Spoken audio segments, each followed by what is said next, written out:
5 a.m. in New York City, 10 a.m. in London. Good morning, I'm Vonnie Quinn with your Bloomberg Brief. Let's get you set up for the day. Futures and Treasuries dipping ahead of Nvidia earnings and the PCE inflation data. Trade tensions intensify as the US mulls additional measures against Canada. And oil slips for a third day as investors await a potential interim deal between Iran and Oman on the Strait of Hormuz. All right, it is a big day for the AI trade. Let's kick things off looking at markets around the world. Here's Alice French in Tokyo for the latest from Asia. Alice.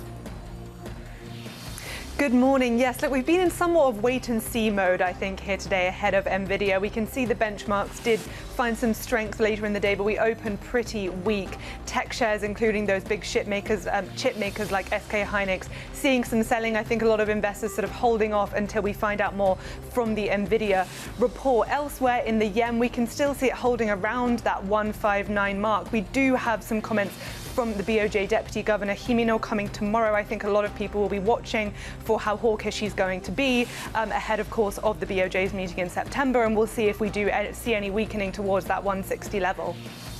All right, Alice, thank you so much. That is Alice French in Tokyo. Now let's take a look at Europe. It's obviously low volume, end of summer type of trading, but we are seeing some gains in Europe. This primarily on anything related to copper and miners and so on, pulling things higher, but also the luxury names carrying LVMH, they're doing pretty well in today's session. If you look at London, we've just dipped into the red. That was higher as well a little bit earlier. Again, Anglo-American and all of these commodity-related names doing well. Not so much, though, the commodity names related to the oil trade, because as you can see, Brent crude is down another 3%, and we are touching $86 a barrel now on Brent crude.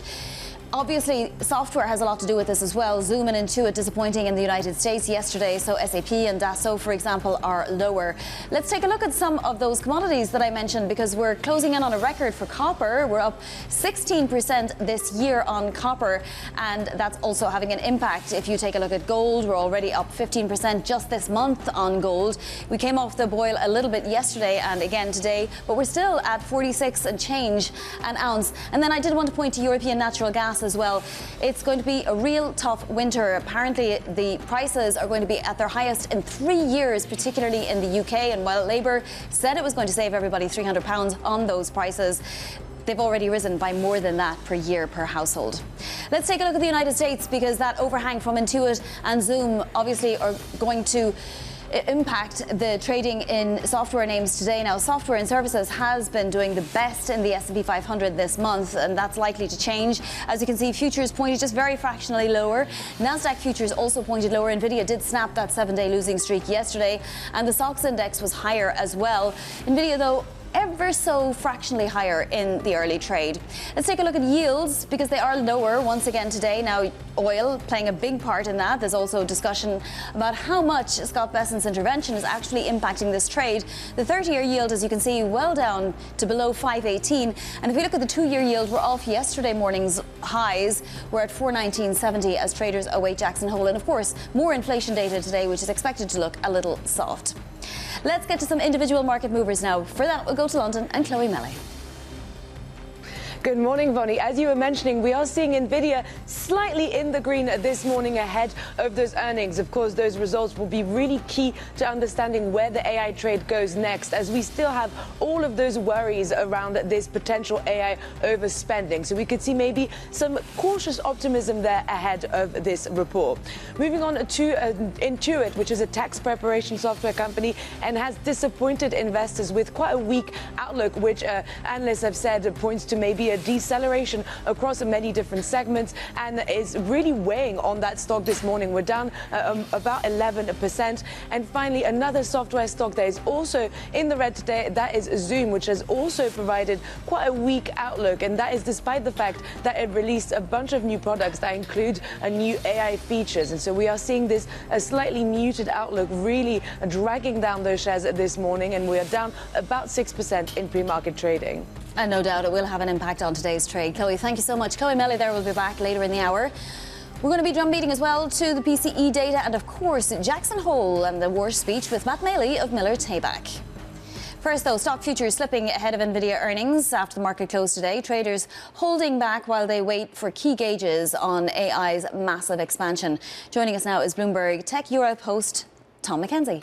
Tom, we're looking for 108% growth in data center revenue, margins at 75%. What else will be investors keying in on? Yeah, just 100% growth, as you say.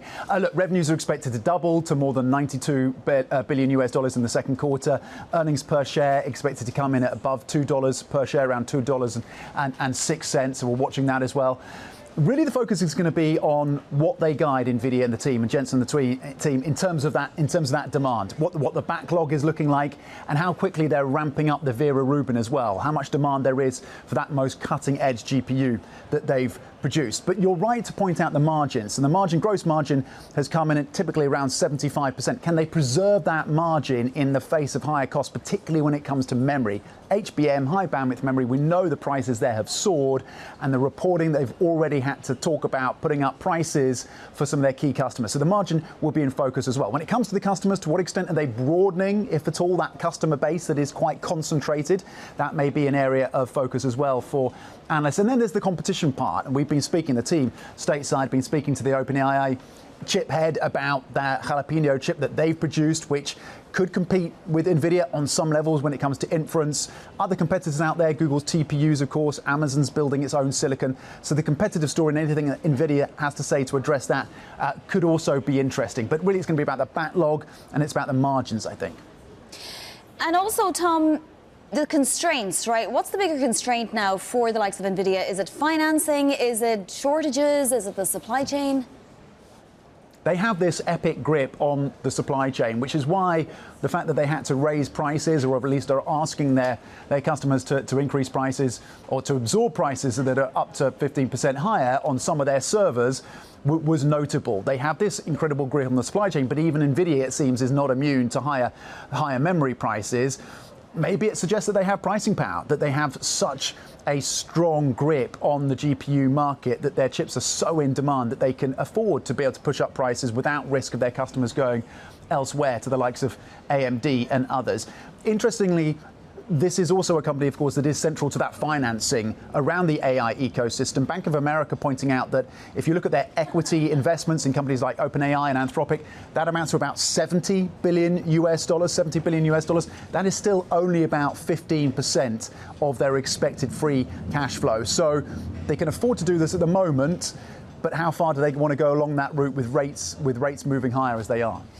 Tom, Huawei has pitched Egypt on building AI data centers. Washington apparently assembling a counter-offer. Is it a lock for China at this point? China already has a lot of influence in North African countries. You're absolutely right. They've spent a lot of time building out diplomatically and business ties with Africa and with Egypt. This deal is not a lock yet. This is Huawei that has put a bid in for this tender offer for the Egyptian government to build out data centers for military capabilities, for surveillance capabilities, for other public sector uses that would include the use of Huawei's most cutting-edge Ascend 950 chips. It has drawn the attention of Washington, not a big surprise. The Trump administration apparently picking up the phone to Nvidia, AMD and Microsoft saying, can we get a team together to put forward a competing bid for Egypt? But really fascinating in terms of how Huawei and China is thinking about trying to have that involvement in terms of data center build out and chip shipments outside of the China market. And if they can get that foothold, it would be small, but it would be nonetheless pretty meaningful for Huawei and for China. Yes, the global AI race very much top of mind today. Tom, thank you so much. Bloomberg's Tom McKenzie. Treasury yields retreating across the curve ahead of July's PCE print. Those numbers coming in at 8:30 Eastern, along with GDP and personal income and spending data. Joining us now is Bloomberg's Sven Ram. This rally in Treasuries, Sven, how much are these declining yields due to just oil prices down for 3 and 4 days straight? And how much is it really to do with Besson's so-called intervention, which hasn't even actually happened yet? Well, I think that it's more of the former at the moment because, we have seen a significant tumbling of oil prices this week alone.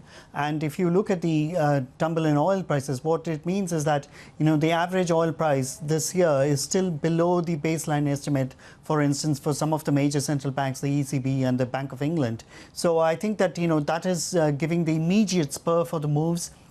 But of course, Besant's buyback announcement is also helping sentiment because it's taken out the shorts that were in the market, that were in play. I think that the markets, the vigilantes will recongregate, but I think they will need to wait for a catalyst. So to answer, the short answer to your question is, for now, yes, the thaw in sentiment is for real. You know, if Treasuries are seeing short-term outperformance now due to the fact that Besant is perceived to be interventionist, will that hurt eventually longer term? Yes, absolutely, because what he is trying to choreograph is what is happening to the yields, which is a symptom of the bigger problem. The bigger problem, as we have spoken many times about, is the deficit. Is the persistent deficit and the burgeoning deficit. The other issue is, of course, inflation that is unchecked. Last year, we were on this program talking about core PCE readings of 2.7%, 2.8%. Even that was stretched. Now we are in a milieu where we are talking about 3.2, 3.3%, as though the de facto inflation target for the Fed is 3% now. So if a nominal bondholders are being forced to underwrite bonds that have a coupon that's going to be corroded by inflation, or so in 30 years' time, what is to say that in real terms they will come out ahead? If they can't answer that question with an overwhelming yes, they're going to suffer a loss, which means that Treasury yields have to go back up higher again. Then, is it a bigger risk if Kevin Warsh says really much of nothing about particular market conditions or what the market is expecting him or hoping for him to say, or that he actually does give us something? If he gives us something, that will have at least the market something to trade off, because so far what the markets know is here is a person who talks very hawkish, but when it comes to delivering on that hawkish message, he seems to be wanting ratification from several committees that he's instituting. So I think that the markets are short on conviction that he's going to actually act on his word, and the markets will be looking for any clues whether that has changed in terms of his reaction function. Ben, thank you so much for guiding us this morning. As always, that is Bloomberg's MLive's Ben Ram. Now, two other top stories trending on the terminal this morning. SoftBank is said to be talking with investment banks about a potential $10 to $20 billion bond sale to help refinance its stake in OpenAI. According to sources, the offering could come as early as September. Talks are still ongoing. Details could change. Citadel Securities reversing its bearish call on long-term treasuries. The firm's head of macro, Frank Flight, says the risks now favour lower long-term yields, citing improving inflation data and crowdish bearish bets. Just last month, Flight had warned of a cruel summer for US bond investors. Sheehan's existing investors are agreeing not to lock up new shares, allocating them to its Hong Kong IPO for 6 months. Current backers are expected to take a significant portion of the offering, which could raise as much as $1.8 billion. Coming up, the US and Canada trade battle heating up. Washington now weighing more measures to counter retaliation. More next. This is Bloomberg.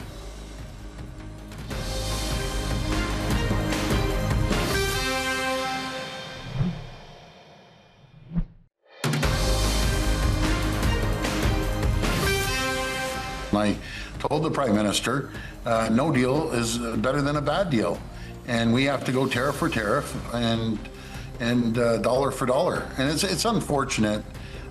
We had an attack from President Trump on our sovereignty, on our country, on the economy, that we're so integrated. Both countries were both each other's #1 customer. And it just doesn't make sense to attack each other.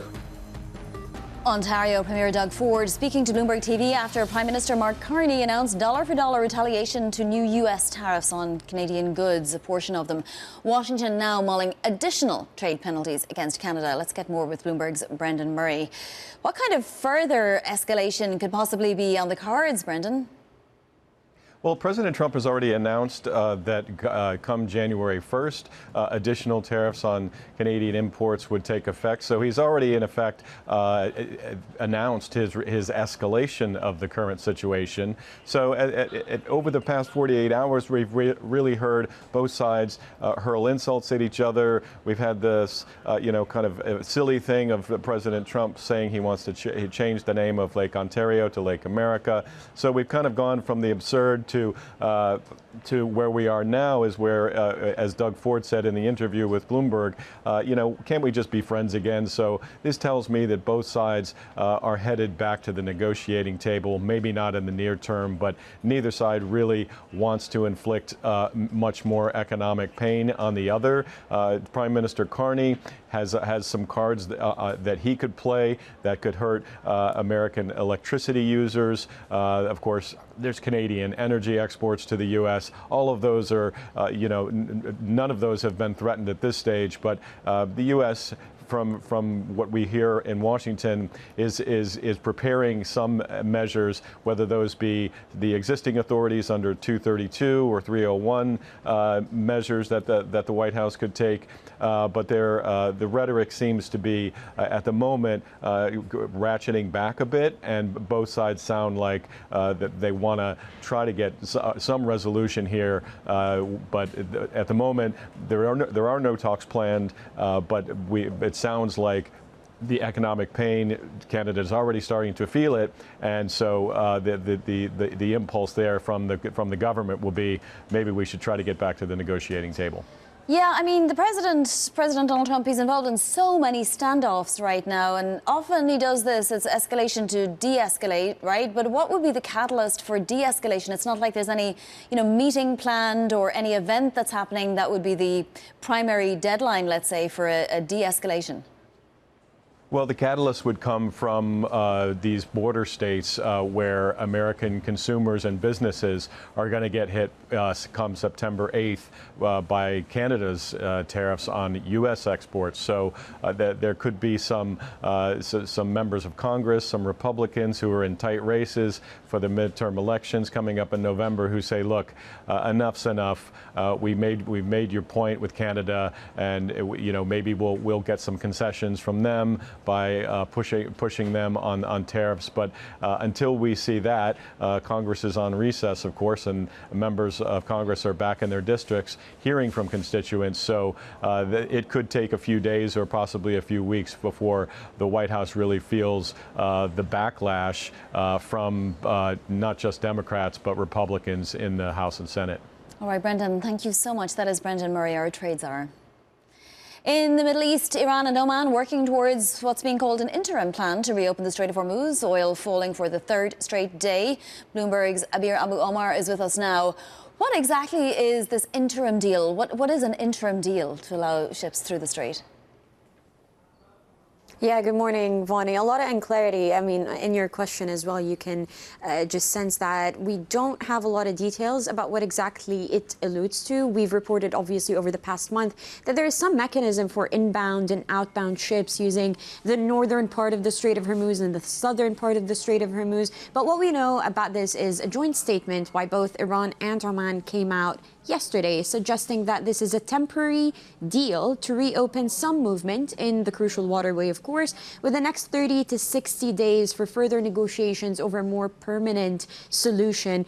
Another couple of good clauses that were mentioned there, Vonnie, of course, that we're keeping an eye on. One is that those negotiations will also go over who will manage the Strait of Hormuz. Of course, a notion that the U.S. and Gulf nations have refused for Iran to oversee the Strait of Hormuz. Those were some of the criticisms that they had over the past couple of months or so. And then something else, of course, that we're keeping an eye on is what Iran had said about demining the Strait. President Trump, of course, said previously that the Strait is completely demined, an assertion that he had without providing much evidence. Now Iran and Oman are saying that this mechanism will also overlook demining the Strait of Hormuz until those further negotiations, of course, take place. Some positive news, a breakthrough in the region. That's why you're seeing, of course, Brent crude prices falling for a third straight day below that $90 on the barrel mark. Some kind of movement, at least, Abir, better than stagnation. Abir Abu Omar, thank you so much. Coming up, a look at your front page news. This is Bloomberg.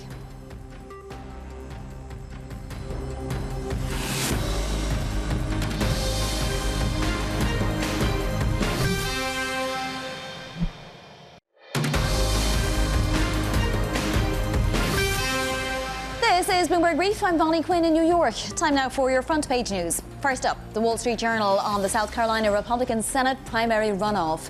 Trump-endorsed Senator Darlene Graham won with 52% of the vote.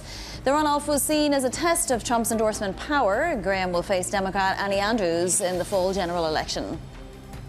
Next up, the Financial Times reporting the Trump administration has paused immigrant visa applications worldwide to accommodate what it's calling in-depth training for consular officers.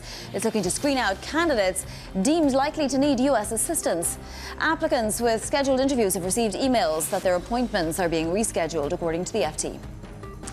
And Bloomberg reporting Guggenheim Investments, the asset management arm of Mark Walters Guggenheim Partners, is telling lenders that affiliates may look to buy portions of a nearly $1.2 billion loan issued by its financing entity. This after the debt's value collapsed in recent weeks. Fallout building from investigations into Walters' businesses. All right, let's take a look at your macro picture going into the Wednesday session. We have Nasdaq futures pointed lower, though Nvidia did snap its 7-day losing streak yesterday. It was up more than 2%, and it's fractionally higher this morning as well before earnings after the close, which everybody is waiting for as a read on the AI trade. Brent crude helping yields and much of the complex today. It is down 8% already this week. And as you can see, the 30-year yield is below 518, partially thanks to this and partially the idea of intervention. Matt Maley of Miller Tabak is going to join us next.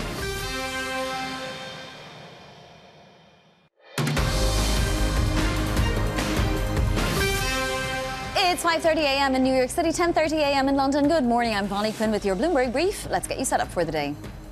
Futures and Treasuries dipping ahead of Nvidia earnings and inflation data. Trade tensions intensify as the U.S. considers additional measures against Canada. And oil slipping for a third day as investors await a potential interim deal between Iran and Oman on the Strait of Hormuz. All right, let's start with futures. As you can see, we're off, but not by that much. In fact, Nvidia did snap its 7 days of declines yesterday. It was up 2.1%. It's up small in the pre-market as well. We did have the Nasdaq 100 higher by 0.6% yesterday too, but we have to consider that it's the software complex that might get hit today after disappointments from Intuit and Zoom after the close yesterday. Looking at yields, well, they're down today once again. We are seeing down as opposed to yesterday morning, that is, so higher just in this particular session. But look at that 30-year yield below 518 when we had been seeing it at levels that were in the 20s, and then at their peaks almost at 535. So that's quite the stunning drawdown in terms of yields. At the same time, oil is also lower by 8% this week, so that is also having a major impact on yields. That was the primary driver, in fact, before Scott Bessent got involved in the bond market, which of course is still percolating through the market as well. The 2-year yield just below 420 as we await Jackson Hole, and of course the inflation data later today out of the PCE and personal income and spending. Bitcoin also lower today too as relief comes out of some asset classes. You can see it at 78,500, so that's at least 4 today. Let's get to some individual market movers now. Chloe Maley is in London for us. Chloe.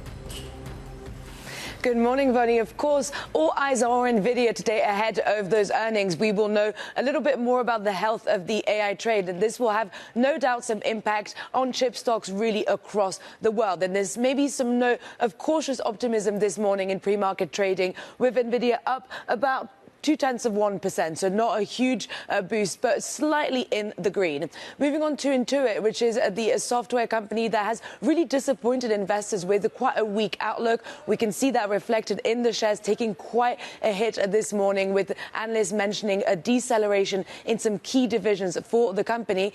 And finally, let's go to SolarEdge, which is up this morning after getting upgraded by UBS, with analysts saying that the company should benefit from a better pricing power and should also gain some market share after the FCC banned the import of some solar equipment. And so we are seeing that reflected in those shares this morning. We're up about 5% on the back of the UBS upgrade.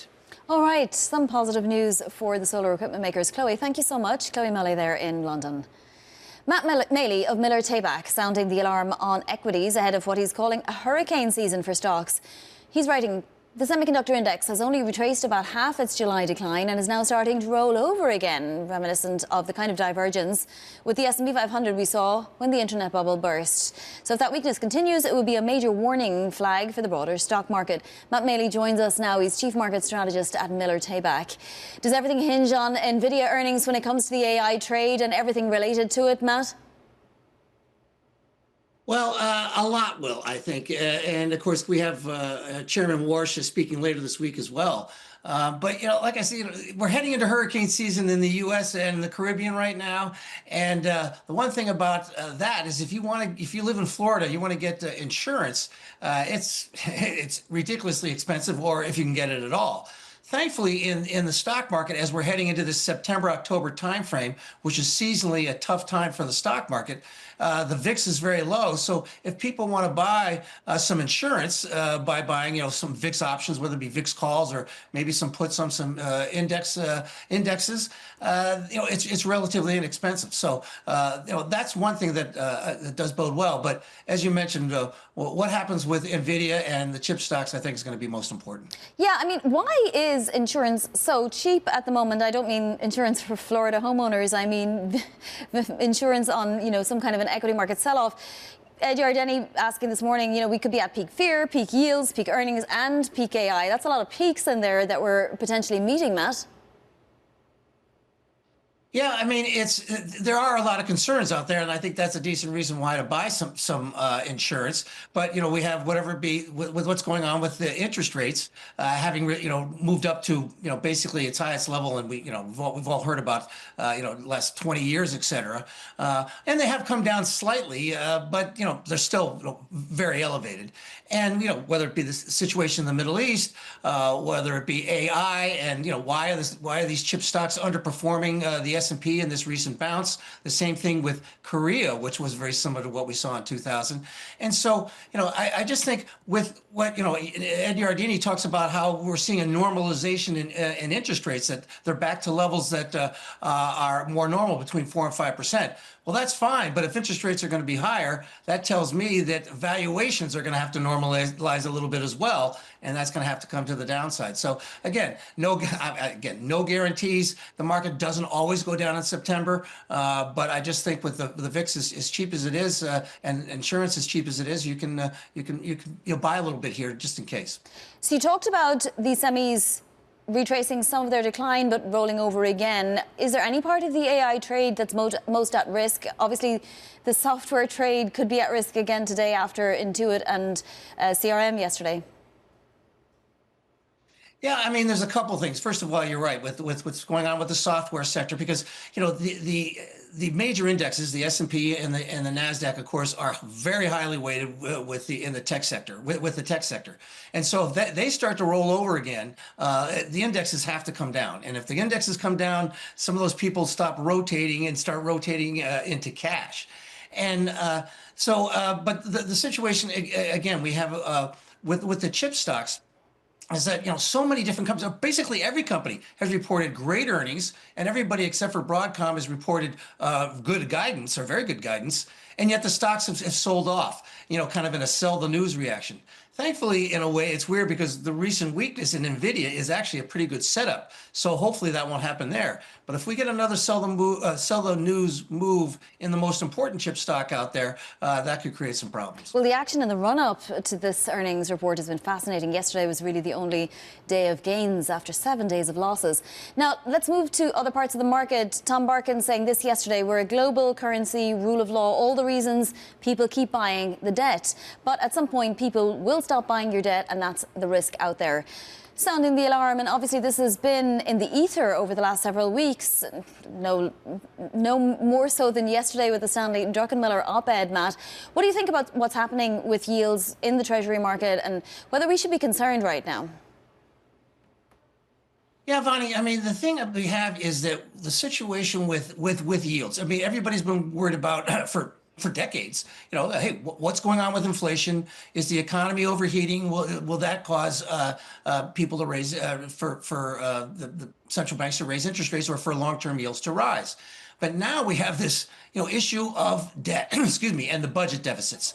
And so, this is something that, Dick Cheney, vice president, famously said 25 years ago, deficits don't matter. And that was true for several decades. Well, that's not the case anymore. And it's not just here in the U.S. We're seeing rates move higher in Japan, in France, in the UK, because of people are starting to insist on getting paid more for the higher risks they're taking because of these big deficits. And so even if yields do come down with Secretary Bessett's program, how much are they really going to come down with these massive deficits? And so, again, if we're going to reprice what the normal value or the natural value is for interest rates, I think the stock market will have to do the same.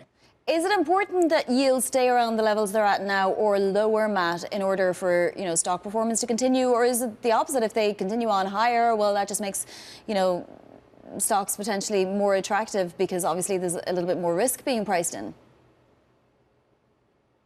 Yeah, I just think that if yields push higher, that's going to create a big problem. Everybody's been talking about 5% on the 10-year. Of course, the 30-year is already pushed above that level. But, they had been saying 4.5 and then 4.6 and then 4.7 were the most important levels. Well, now it's 5%. They keep moving the goalposts. But again, when you have a market as expensive as it is, and it's 20, 22 times earnings, but much more expensive on price to sales and price to book, which are at all-time highs, it just makes it harder to justify those valuations if yields, even just stay at these levels, but especially if they push higher. What are you braced for out of Jackson Hole, Matt? Is there a risk event that could happen as a result of what Chairman Warsh does or doesn't say? Well, there is, because there does seem to be a little bit, I guess the big thing is that the Treasury Secretary Bessent and Mr. Warsh, Chairman Warsh, seem to be a little bit at odds. I mean, one of the issues is this whole issue of confidence. And it's like, why do we always have to come in when there's any little blip on the radar screen in the markets and support things artificially, whether it be through the Fed or through the Treasury? And, why don't we just let the markets trade on their own, is what's Warsh is saying, where Bessent is saying, well, we're going to help things and support things. And there's some political aspects to that as well with the midterm elections coming up. So I guess my point is, with what Warsh says this week is going to be very, very important, because if he backs off because he wants to support Bessent's programs, is that going to be, how positive is that going to be? Is that going to be something where people lose more confidence because the Fed seems less independent? Or does he, really hammer home the idea that, hey, we're the referee, not involved in the game, and that we're going to let the markets trade where they're going to trade, and only be a backstop if something serious happens? That's something that I think will create some fear. So, Jackson Hole has been a big market mover in the past, not every year, but it has in the past. So there's a good chance it'll be again this time. All right. It continues, this whole circus. Matt, thank you so much. Matt Maley of Miller Tabak, much appreciated. Now, two other top stories trending on the terminal this morning. Meta and state attorneys general are said to have discussed a possible settlement of a blockbuster case accusing Meta of deliberately designing Facebook and Instagram to addict teens. The trial is in the second week in a California federal court. A loss at trial could result in penalties of as much as $1.4 trillion for Meta. SoftBank said to be talking with investment banks about a potential $10 to $20 billion bond sale to help refinance its stake in OpenAI. According to sources, the offering could come as early as September. Talks are still ongoing and details could change. Huawei has pitched Egypt on building AI data centers for military, surveillance and other government use. The move is drawing attention in Washington. The US is said to have approached Nvidia, AMD and Microsoft to pull together a consortium to counter Huawei's bid. Huawei declined to comment, and the Egyptian Ministry of Foreign Affairs didn't respond to questions. Coming up, we look ahead to Nvidia earnings with Mandeep Singh of Bloomberg Intelligence. This is Bloomberg.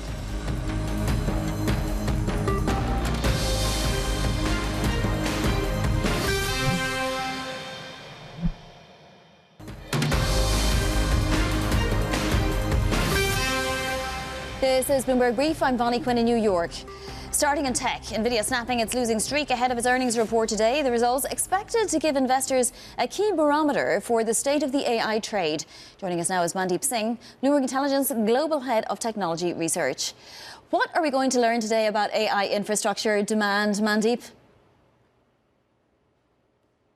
I mean, clearly the data center segment is where, all of the upside from the CapEx estimate revisions that we have seen so far this year. And look, when we started the year, the CapEx estimates were around 600 billion in aggregate for the hyperscalers. Now we are talking about 850 billion plus for this year and 1 trillion for next year. So a lot of those positive revisions in terms of CapEx should flow through to NVIDIA data center estimates. And to my mind, now that NVIDIA has started disclosing the hyperscaler kind of segments separately, so we'll have a very good sense of, how much upside has come from the hyperscalers versus the other parts of the customer base that NVIDIA has. How much reassurance will investors need on things like financing, on power needs, on supply shortages?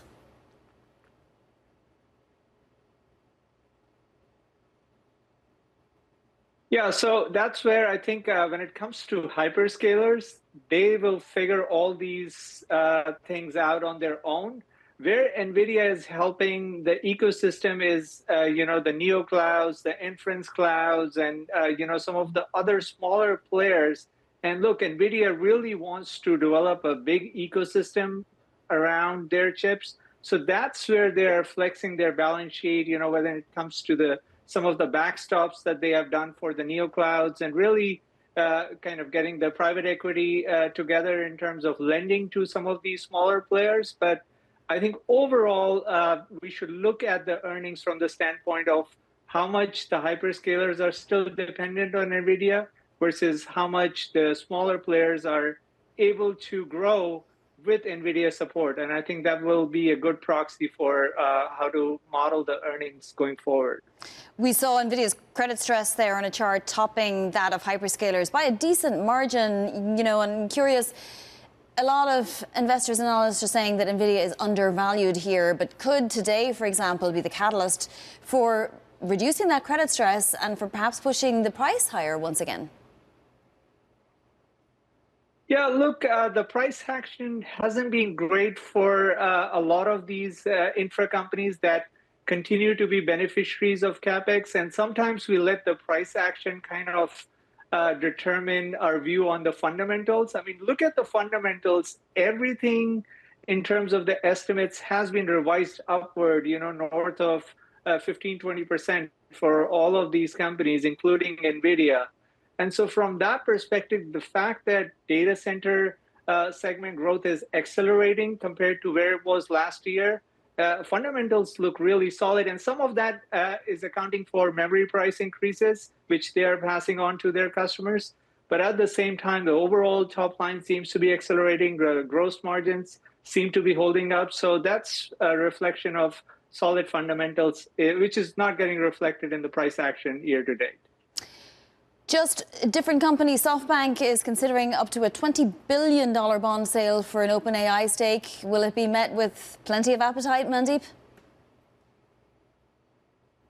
I'm not too sure about plenty of appetite. At this point of time, I think there clearly is appetite for lending towards data center build out. At the same time, the hyperscalers have still the best kind of ratings in terms of raising money. And so they have that benefit. And for everyone else, it's about who else is investing along with them, what's the collateral. So there are that aspects, but SoftBank clearly has a lot of credibility. So from that perspective, they should be able to raise that money. All right, Mandeep, thank you so much. It's going to be a long day for you. Mandeep Singh of Bloomberg Intelligence. Washington grappling with diplomatic challenges across the globe as the outlook for a deal with Iran remains elusive and a trade war with Canada ramps up. For more, Mark Champion of Bloomberg Opinion joins us now. Mark, the US and Iran are in a quagmire. It seems like they're just getting deeper in, or at least stagnating where they are. What's the way out here? I think it's very hard to say exactly what the way out is. I mean, this is President Trump's problem. He began a war that didn't work out the way that he hoped. And the Iranians have dug in. They may well be overplaying their hand, but they continue to dig in. He's now trying to find a way out by, shifting away from a kinetic war to an economic one.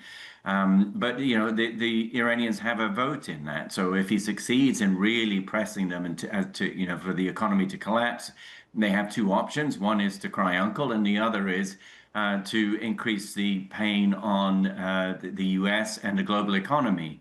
That they would do by striking at the Gulf states again. And restarting the war. So it's a difficult position.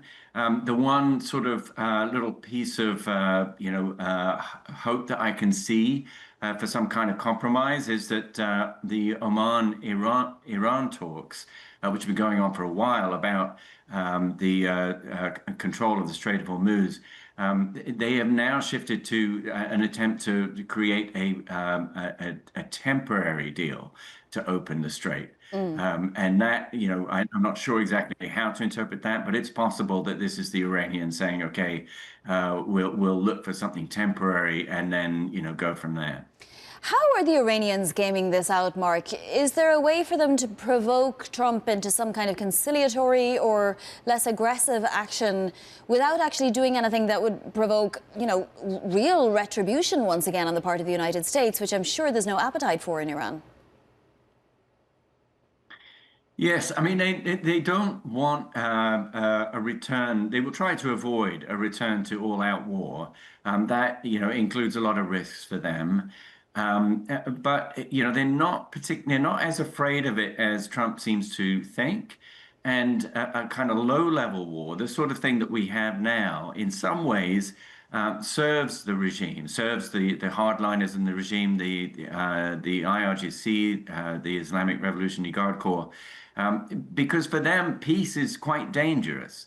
They will then, go back to having to confront their own population and its demands about a collapsing economy. And one thing that the regime has proved is it's not very good at meeting those demands.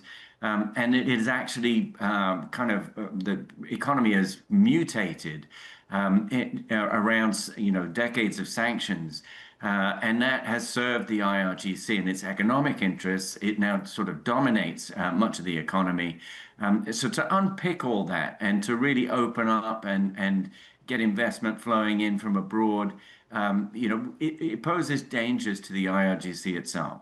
Fascinating, Mark. Thank you so much. And everybody should read your columns. Mark Champion of Bloomberg Opinion. Coming up, Nvidia and the PCE and personal spending data front and center. We'll get you set up for your trading day.